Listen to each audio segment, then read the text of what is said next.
이 세상은 참 험악하지요. 우리의 발목을 잡는 일이 여기저기에 깔려 있습니다. 하지만 우리를 지키시는 그 하나님 말씀 부여잡고 또 우리 주님께서 다시 오심을 믿으며 우리가 인내하며 승리하시기를 바랍니다. 오늘 사랑의 공동체를 이루는 비결이라고 하는 제목으로 하나님의 말씀 선포하겠습니다. 탈무드에 나오는 세계에서 가장 강한 것 12곡의 이야기로 말씀을 시작하고자 합니다. 자, 탈무드에서는 첫 번째 가장 강한 것을 뭐라고 이야기했느냐 하면은 돌이라고 했습니다. 돌에 부딪혀서 깨어지는 것이 거의 대부분이지요. 자, 그러면 두 번째로 돌보다 더 강한 것이 있습니다. 바로 무쇠입니다. 이 쇳덩어리로 돌을 치면은 깨어지지 않는 돌은 거의 없습니다. 모든 돌은 부서지게 마련입니다. 무쇠보다 더 강한 것이 있습니다. 그것이 무엇일까요? 그것은 불입니다. 무쇠일지라도 불에 달구게 되면 물렁물렁한 물엿처럼 허물어지게 되어 있습니다. 자, 이 불보다 더 강한 것이 있습니다. 바로 물입니다. 큰 산불이 일어나도 하늘에서 비가 내리면 그 산불은 잡을 수가 있는 것이지요. 물보다 강한 것이 있습니다. 그것은 바로 하늘의 구름입니다. 물이 이 땅에 아무리 많다 하지만은 결국은 다 전기로 수증기가 되어서 결국은 구름이 되기 때문에 그렇습니다. 구름보다 강한 것이 있습니다. 그것은 바람입니다. 하늘에 먹장 구름이 껴있더라도 바람에 다 밀려갈 수밖에 없는 것이지요. 바람보다 더 강한 것이 있습니다. 그것은 바로 만물의 영장인 사람입니다. 왜 바람보다 사람이 위대하냐 하면은 바람을 이용하거든요. 바람을 이용하여 풍차를 만들고 전기도 생산해내게 됩니다. 인간보다 더 강한 것이 있습니다. 그것은 바로 두려움입니다. 우리가 아무리 강하지만은 두려움이 우리를 사로잡게 되면은 천하장사 항구라 할지라도 두려움 앞에 자결로 인생을 마감하게 되는 것입니다. 두려움보다 더 강한 것이 있습니다. 이것이 그 사람에게 들어가면 그 사람은 개가 되고 돼지가 된답니다. 무엇일까요? 술이라고 하는 것입니다. 한 잔, 두 잔 술에 취하기 시작하면 두려움은 까맣게 잊어버립니다. 자, 술보다 더 강한 것이 있습니다. 술도 이것 앞에는 꼼짝을 못합니다.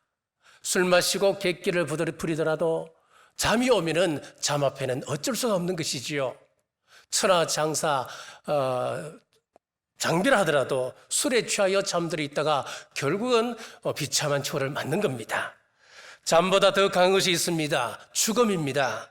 죽음은 모든 것을 삼켜버리고 공하게 만들어버립니다. 이제 마지막 12번째가 남았습니다. 마지막은 무엇일까요?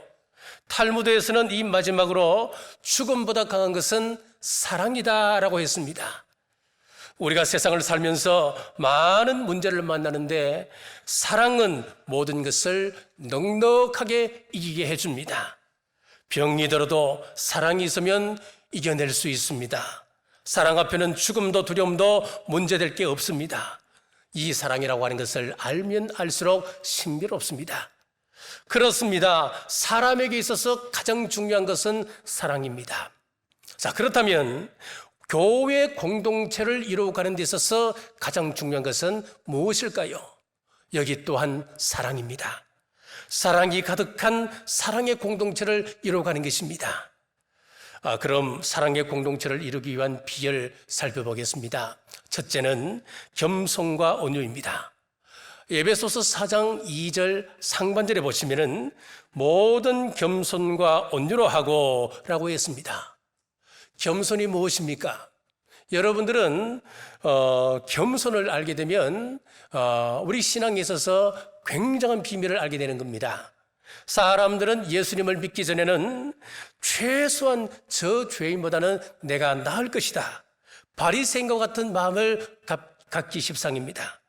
그러나 하나님을 만나고 우리의 실존을 깨닫습니다. 죄인된 존재임을 알게 되는 것입니다. 연약한 존재임을 깨닫게 되는 것입니다. 그때 바울 같은 고백이 나옵니다. 나는 아무것도 아닙니다. 나는 죄인 중에 괴수입니다. 그때 하나님께서 우리에게 주시는 귀한 덕목이 하나 있는데 겸손이라고 하는 것입니다.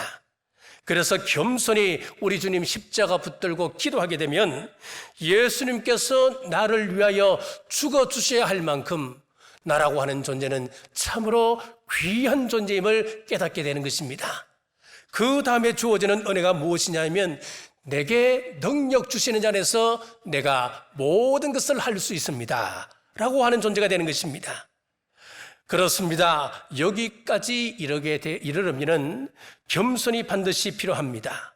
그래서 사도 바울은 권면합니다. 빌립보서 2장 3절에 오직 겸손한 마음으로 각각 자기보다 남을 낮게 여기라.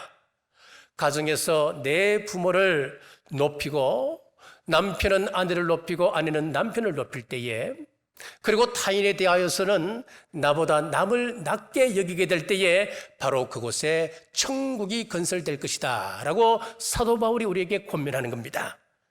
그리고 본문에서 겸손과 함께 나오는 단어가 있습니다. 온유라고 하는 단어입니다. 온유하다라고 이야기했을 때 여러분들은 어떤 생각이 듭니까? 좀 유약하다, 약하다 그런 생각이 들지 않습니까? 민수기 12장 3절에 보면은 모세는 온유함이 모든 사람보다 승하더라 그랬습니다. 모세 보고 유약하다고 이야기하는 사람 누가 있습니까? 우리 예수님께서도 나는 마음이 온유하고 겸손하니 그랬습니다. 우리 예수님을 보고 약하다라고 이야기하는 사람 누가 있습니까? 자, 여기 온유하다라고 하는 말은 이런 의미입니다. 야생동물을 한 마리 잡아왔습니다. 묶어두었더니 탈출하려고 아무나 보고 어르렁거립니다. 물려고 합니다. 훈련을 시켰습니다. 잘 훈련을 시켰더니만 이제 주인을 보고 반가워 꼬리를 칠 줄도 압니다. 들에 나가서 짐승도 잡아옵니다. 심부름도 곧잘 합니다.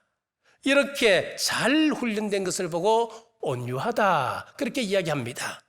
그렇습니다. 하나님 앞에 승복하고 사람들에게 부드럽게 대하는 태도, 그것이 바로 온유입니다.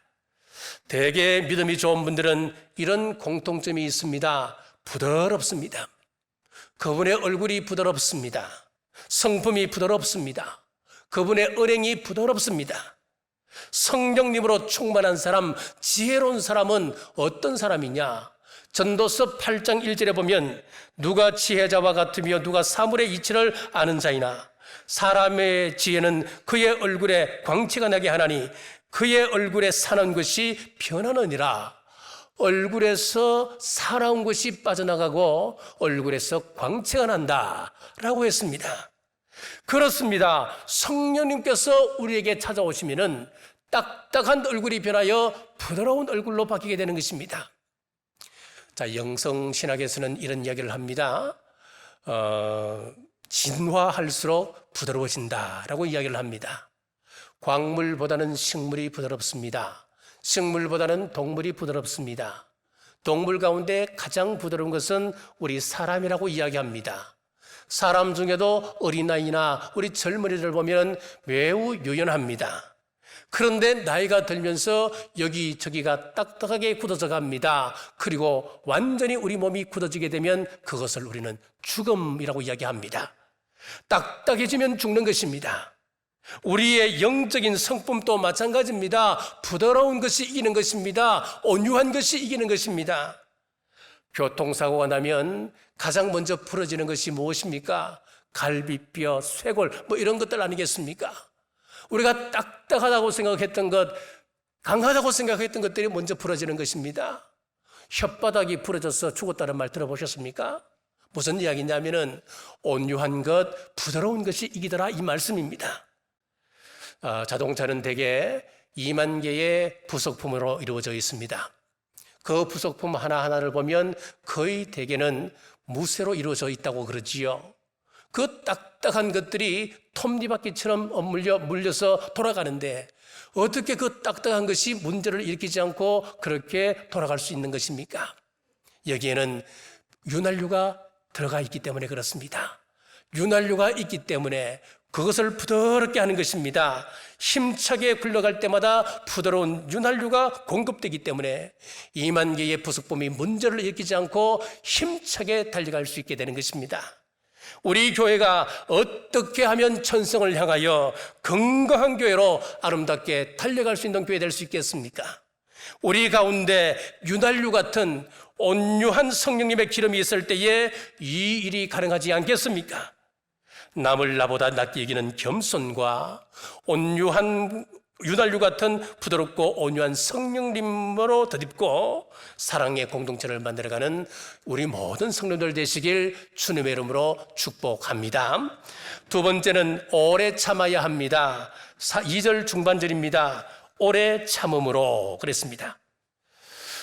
옛말에 장독을 보아서 쥐를 치지 못한다라고 하는 말이 있습니다. 장독 사이로 쥐가 왔다 갔다 합니다. 저 쥐를 잡아야 되겠는데 눈에 여간 거슬리는 것이 아니었습니다. 돌멩이를 하나 쥐었습니다. 이에 나타나면 칠 요랑입니다. 그런데 쥐가 나타났을 때 그 쥐를 치려고 하니까 자칫 잘못하다가는 그 장독이 껴지게 생겼습니다. 그래서 설거머니 그 돌멩이를 내려놓는다 이야기입니다. 때로는 한 방 탁 사주고 싶은 생각도 있지요. 하지만 그렇게 하고 나면 우리 사랑의 공동체가 깨어질 수 있기 때문에 주님의 몸된 교회가 상처를 입기 때문에 설거머니 내려놓는다는 이야기입니다. 옛날 같으면 한번 싸울 일입니다. 하지만 지금은 참는 사람이 되었습니다. 자, 그런데 우리 인간의 본질은 참을 수 있는 그런 본질이 아니에요. 그러나 하나님의 사랑을 받고 나면은, 하나님의 성품을 받고 나면은 오래 참을 수 있는 사람이 되는 것입니다. 우리 성경에 보면 오래 참음이라고 하는 것은 우리 하나님의 성품 중에 하나입니다. 로마서 9장 22절에 보면은 하나님은 준비된 진노의 그릇을 오래 참으심으로 관용하시고, 하나님께서 준비를 하셨어요. 우리 인간을 향하여 진노토록 준비를 하셨단 말이에요. 하나님이 우리 인간을 창조하시고 하나님의 의도하신 대로 인간이 순종하며 나갔습니까? 죄를 짓습니다. 하나님의 마음을 나쁘게 합니다. 그런 피조물을 바라보신 우리 하나님, 이 세상을 다시 물로 쓸어버리고 싶은 마음이 왜 없어지겠습니까? 그러나 우리 하나님께서 오래 참으시고 계시다라고 말씀하시는 거예요. 베드로전서 3장 20절에 보면은 하나님이 오래 참고 기다리실 때에라고 그랬습니다. 우리 하나님은 오래 참으심의 성품을 가지고 계십니다. 우리 예수님께서도 우리 구원을 위하여 오래 참으신다 그랬습니다. 디모데전서 1장 16절에 보십시오. 내가 긍휼을 입은 까닭은 예수 그리스도께서 내게 먼저 일체 오래 참으셨기 때문이라. 사도 바울의 고백인데, 사도 바울이 하나님의 교회를 회방합니다. 믿는 사람을 잡아서 관에 넘깁니다. 믿는 사람을 잡아 죽입니다. 예수님께서 얼마나 마음 아프셨을까요? 저런 인간 당장 죽이고 싶으시겠지요. 그러나 우리 예수님께서 이 사람의 구원을 위하여 오래 참으셨습니다. 주님의 오래 참으심으로 인하여서 그 악독한 사울이 바울로 쓰임받게 되는 것입니다. 베드로 후서 3장 15절에도 또 우리 주의 오래 참으심이 구원이 될 줄로 알라 그랬습니다. 베드로 사도도 마찬가지입니다. 자신이 구원받을 수 있었던 것은 우리 예수님의 오래 참으심 때문이다 라고 했습니다. 우리 교회 생활 하다 보면 나의 실수와 나의 잘못과는 상관없이 오해받고 수모를 당하는 일들이 한두 가지가 있겠습니까? 참 많습니다. 그때마다 우리 주님 바라봐야 합니다. 우리 주님을 향하여 귀신의 왕이라고, 먹기를 탐하고 포도주를 즐기는 자라고, 죄인들의 친구요 창기의 벗이라고 온갖 수모의 말을 들으셨습니다마는 우리 주님께서는 오래 참으셨습니다. 우리 주님의 오래 참으심을 옆에서 지켜보았던 야고보는 야고보 5장 7절에서 이렇게 권면합니다. 그러므로 형제들아, 주께서 강림하시기까지 길이 참으라 그랬습니다. 무거운 짐을 홀로 지고 견디다 못해 쓰러질 것 같습니까? 믿음 따라 바르게 살려고 하는데 억울한 일을 당하고 계십니까? 집요한 중상모략과 음의 공작에 시달리면서도 우리는 세상과 같은 방식으로 그들을 대할 수가 없습니다. 왜 그렇습니까? 우리 하나님께서 살아계시기 때문에 그렇습니다. 우리 예수님께서 다시 이 땅에 오신다고 재림을 약속하고 계시기 때문에 그렇습니다. 우리 인생 얼마나 됩니까? 그 짧은 인생 좀 즐기며 살다가 가면 그만이지. 뭐하러 힘들게 신앙생활 합니까? 남에게 피해도 안 주고 도덕적으로 죄도 짓지 않고 세상에서 칭찬 들으며 세계에서 존경받으며 살면 그만이지. 왜 이렇게 힘든 신앙생활 또 해야 합니까? 우리 주님의 재림하심을 믿기 때문입니다. 우리 주님 반드시 이 땅에 다시 오심하신 그 말씀을 믿기 때문에 그렇습니다. 자, 이 재림신앙이시기 때문에 노아는 사람들의 비웃음을 참아가며 120년 동안 산 위에서 방주를 지었습니다. 살아생전에 예수님을 경배할 수 있다고 하는 계시를 받았던 안나는 84년 동안 성전에서 기도하며 오랫동안 기다렸습니다. 눈물의 선지자라고 하는 별명을 받았던 예레미야는 이스라엘의 멸망을 이야기하고 회개를 촉구하다가 뺨을 맞습니다. 매를 맞습니다. 진흙 감옥에 들어갔습니다. 한평생 눈물을 흘리며 그는 오래오래 참았습니다. 어떤 이는 참다가 돌에 맞았습니다. 톱으로 목이 베입니다. 어떤 이는 목베임을 당하기도 합니다. 그럼에도 불구하고 이들은 고난을 참고 끝까지 견뎌냅니다. 자, 어느 회사에서 신입사원을 뽑게 되었습니다. 1차, 2차 시험에 합격한 사람들이 이제 마지막 관문인 3차 면접시험을 하기 위하여 면접 장소에 모였습니다. 자, 시간이 되었습니다. 그런데 그 회사에서는 아무런 사람도 아무도 나오지 않았습니다. 10분이 흘렀습니다. 20분이 흘렀습니다. 늦어지는 이유에 대해서 분명한 광고도 없습니다. 방송도 없었습니다. 자, 서서히 사람들의 인내가 한계에 달아들자 여기저기에서 이제 말들이 쏟아져 나옵니다. 그친 말들이 시작되는 거예요. 무슨 놈의 회사가 이 모양이냐? 면접 본다고 불러놓고는 무슨 짓이냐고. 자, 이런 사람이 있는가 하면 뭐 회사에서 다른 이유가 있겠지. 다른 문제가 생겼을 거야. 한번 기다려보자. 그런 부류의 사람이 있는 거예요. 이제 1시간이 흘렀습니다. 방송이 흘러나왔습니다.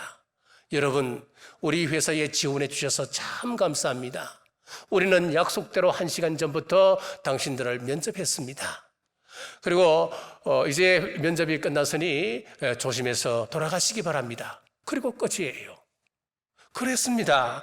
회사에서는 비디오 카메라를 설치해 놓고 제 시간에 그 사람이 들어왔는지, 그리고 문제가 생겼을 때 그 문제를 어떻게 해결하는 경향인지, 또 그리고 이런 불합리한 일을 당했을 때 그 사람의 해결 방법, 그 사람의 말에 대해서 비디오 카메라로 상세하게 그것을 촬영을 한 것이었습니다. 여러분, 살아계신 우리 하나님은 다 보고 계십니다. 면접 카메라보다도 수천 배, 수만 배 더 정밀하게 우리를 살피십니다. 사람 보고 신앙생활하면 사람 때문에 상처받고 교회를 떠날 수밖에 없습니다. 히브리서 12장 2절의 말씀처럼 믿음의 주여 또 온전케 하시는 인 예수를 바라보자.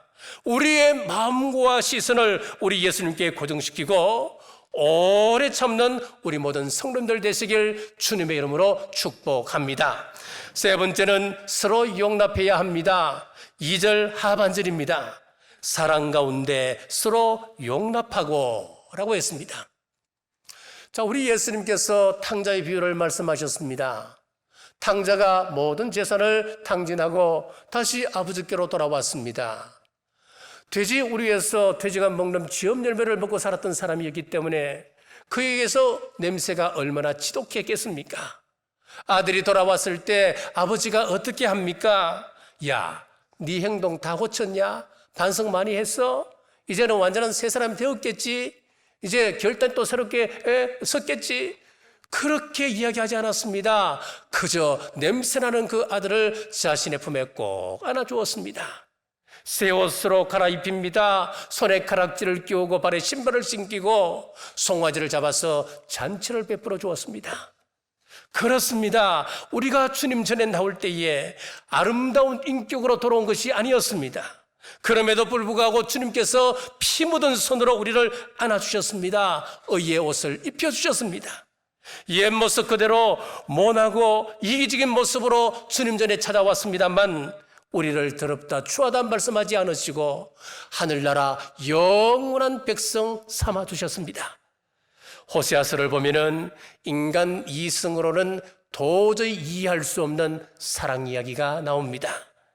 호세아는 하나님의 명령을 받고 한 여인 고멜과 결혼을 하게 되었습니다. 그런데 이 고멜이라고 하는 여인은 엄탕한 사람이었습니다. 호세아와 결혼을 한 후 며칠이 지나자 새 남자와 눈이 맞아서 도망을 가버렸습니다. 자, 알수소문 끝에 그 사람에게 돈을 지불하고 그 여인을 찾아왔습니다. 얼마 후에 아들을 낳았습니다. 이 아들이 자신의 아들인지 아니면 다른 사람의 아들인지 도무지 분간이 되지 않습니다. 그 이름을 이스라엘이라 했습니다. 이스라엘의 화살을 꺾으신다. 무너질 이스라엘, 그런 뜻입니다. 얼마 후에 딸을 낳았습니다. 로루하마라고 지었습니다. 루하마라고 하는 말은 하나님 그 긍휼을 입는 자, 그런 뜻이거든요. 그런데 로를 붙였습니다. 로는 영어의 no입니다. N-O-입니다. 그러면 어떤 뜻입니까? 로루하마라고 하는 것은 하나님의 긍휼을 입지 못하는 사람, 하나님께서 거들떠 보지도 않는 여자, 그런 뜻을 가지고 있습니다. 세 번째 아들을 또 낳았습니다. 그 이름을 로암미라 했습니다. 이스라엘이 내 백성이 아니다, 그런 뜻입니다. 자, 이렇게 자기 아내가 아들들을 낳았습니다만은 자기 아들들이 아니었던 이야기입니다. 이런 여자를 어떻게 사랑할 수가 있겠습니까? 인간의 힘으로는 도저히 불가능한 것 아니겠습니까?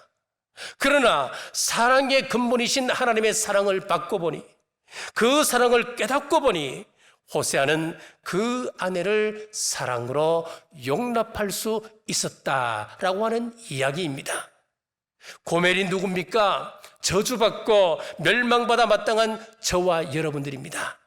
그런데 하나님은 호세아가 아내를 용납해 주는 것처럼 너는 내 사랑하는 아들이다, 내 딸이다 라고 말씀하시면서 우리를 사랑으로 용납해 주셨습니다. 하나님께서 우리를 사랑할 만한 가치가 있는 존재가 아니었습니다. 우리가 하나님을 그런 가치 때문에 사랑한 것이 아니었습니다. 고멜 같은 우리 하나님 앞에 관심받는 이유가 어디 있습니까? 그럴 가치가 어디 있습니까? 사실 우리 사람은 만물의 영장이라고 부릅니다만은 우리에게서 숨이 끊어지면 우리는 별 가치 없는 존재가 되어버립니다. 자, 뉴욕 대학의 윌리엄 바인디어라고 하는 박사가 이런 재미난 말을 했습니다. 사람이 죽고 나면 그 가치는 얼마나 될까? 우리 몸에서 기름을 추출해서 피누를 만드는 공장에 보내고, 우리의 뼈는 동물 사료로, 우리의 내장들은 밭의 퇴비로 쭉 사용한다. 이런 식으로 쭉 나눠보니까 죽은 우리 시체의 가치가 얼마냐? 겨우 1달러 8센트 정도밖에 되지 않는다는 겁니다. 우리 돈으로 하면 2,600 정도 될까나 모르겠습니다. 자, 이렇게 보면은 우리 인간의 육체라고 하는 것은 소나 양보다도 훨씬 못한 거예요. 그럼에도 불구하고 하나님께서는 우리를 사랑하신 거예요. 이 놀라운 하나님의 사랑을 사도 요한은 요한일서 4장 19절에서 우리가 사랑하면 그가 먼저 우리를 사랑하셨음이니라. 하나님은 우리의 의로움과 우리의 행위를 보고 우리의 공로를 보고 우리를 사랑한 것이 아니었다 그랬습니다. 하나님의 사랑은 무조건적이었습니다. 일방적인 사랑이었습니다. 여러분들이 무슨 공로가 있어서 하나님으로부터 사랑받는 겁니까? 하나님으로부터 이쁨 받는 이유가 여러분들의 행동이 바르기 때문에 그럴까요? 그런 것이 아니라는 거예요. 이러한 하나님의 사랑은 앞으로도 영원합니다. 로마서 8장 38절에서 39절에 보면 내가 확신하노니 사망이나 생명이나 천사들이나 권세자들이나 현재 일이나 장래 일이나 능력이나 높음이나 깊음이나 다른 아무 피조물이라도 우리를 우리 주 그리스도 예수 안에 있는 하나님의 사랑에서 끊을 수 없으리라 그랬습니다. 이런 하나님의 사랑을 기억하고 우리도 우리 형제 자매를 있는 그대로 용납할 수 있는 우리 모두 되시길 주님의 이름으로 축복합니다. 우리는 모두 상처투성입니다. 상처투성인 저와 여러분이 모여서 교회가 되었습니다. 교회는 우리 주님의 몸입니다. 우리 주님께서는 상처투성이셨습니다. 상처투성이신 우리 예수님께서 상처 입은 저와 여러분들을 사랑하시고 안위해 주셨습니다. 마찬가지로 우리 또한 우리 교회의 귀한 줄 알고 겸손과 온유와 오래 참음과 사람 가운데 용납할 수 있기를 간절히 바랍니다. 그리하여 우리 교회를 아름다운 사랑의 공동체를 만드는데 온 힘을 다하는 우리 모든 성도님들 되시길 주님의 이름으로 축복합니다. 기도하겠습니다. 하나님 아버지, 부족하고 허물 많은 저희들을 불러서 자녀 삼으시고 남부 공동체 삼아주심을 감사합니다. 겸손한 마음, 온유한 마음을 주옵소서. 오래 참음으로 사랑 가운데 서로 용납하여 성령님의 하나 되게 하신 것을 힘써 지켜나가 아름다운 사랑의 공동체를 이루는 남부의 지체들 되게 도와주옵소서. 다시 오실 예수님 이름으로 간절히 기도드리옵나이다. 아멘.